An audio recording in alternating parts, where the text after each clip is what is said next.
कहा जी हम भी रशिया के 400 गए थे, अब तो खैर 500 आ गया। तो ये है कि हमारे पास वो 5-6 अरब डॉलर नहीं है, 10 अरब डॉलर नहीं है। हमारा टोटल बजट ही 11 अरब डॉलर का है। हम कहाँ से लें वो? तो हमें फिर डिफेंस और तरीकों से करना पड़ता है। हमारे पास वो रिसोर्सेज नहीं है जो इंडियंस के पास हैं। बड़ी खबर आ रही है जहां पर रूस की ओर से S-500 का ऑफर दिया गया है।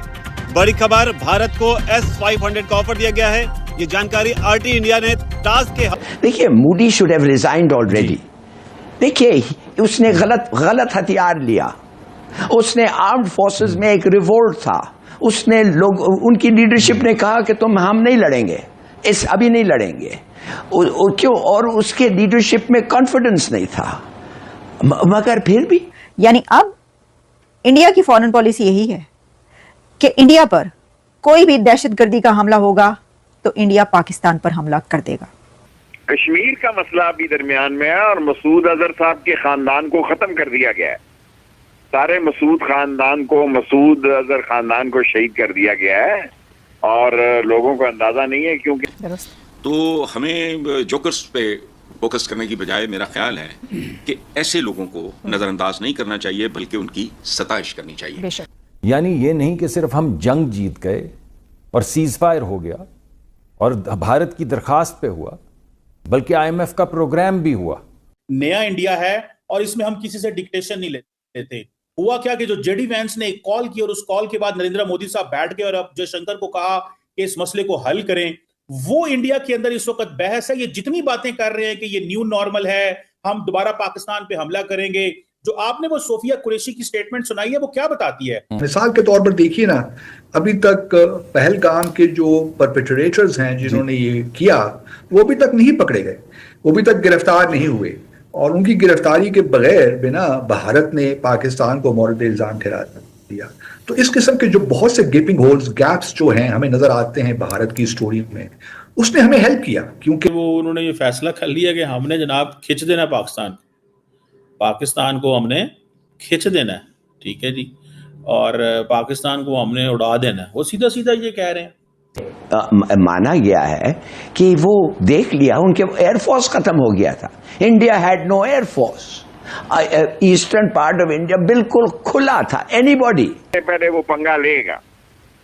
हमें क्या करना चाहिए शेख रशीद साहब?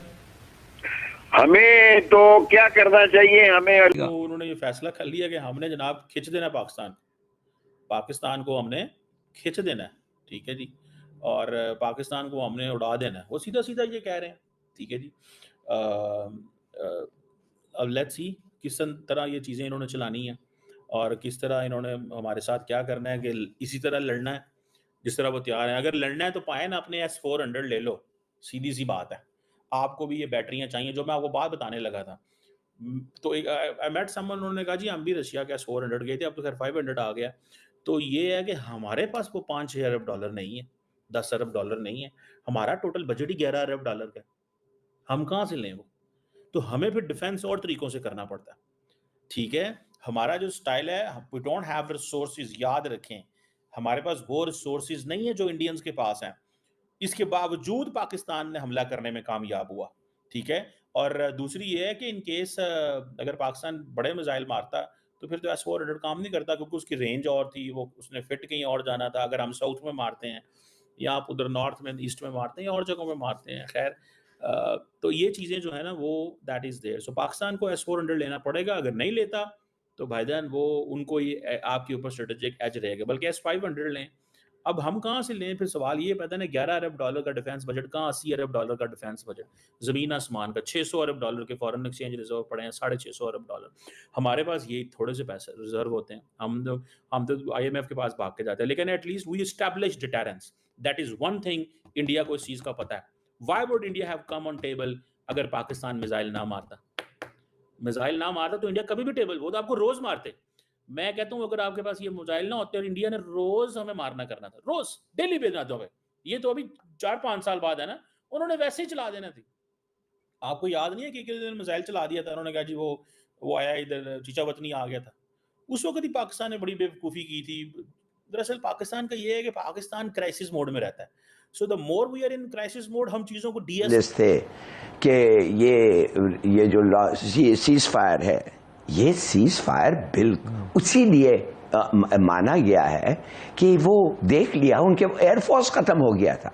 India had no air force, eastern part of India बिल्कुल खुला था, anybody could go and strike it. तो लिहाजा इसको जो मिलेंगे टाइम 20 दिन 1 महीना जो भी है, ये रीटारगेट्स को रीअसेस करेगा, रिपेयर करेगा, रीस्टॉक करेगा और एक एयरफोर्स जो इसके पास इस वक्त है नहीं उसको वापस लाएगा सर्विस में। ये सब चीजें हैं जो सीज फायर में वो करेगा। और जब एक दफे ये कर लिया, as night follows day, I tell you he will start again. ये आदमी पैदा हुआ है, इसकी RSS is running on the basis of मुसलमानों के खिलाफ क्लेंस इंडिया ऑफ मुस्लिम्स और ब्रिंग इन वही हिंदुत्व स्टेट जो ये वाकई चाहते हैं। सही है सर। इसमें एक बड़ा सवाल अब उठ रहा है, ये तो फिर एक्ट ऑफ वॉर है। पाकिस्तान कह चुका है कि अगर पानी रोका जाएगा तो ये एक्ट ऑफ वॉर है, फिर क्या होगा? तो ये टॉक्स कैसे रिज्यूम की जा सकती हैं हिलाली साहब?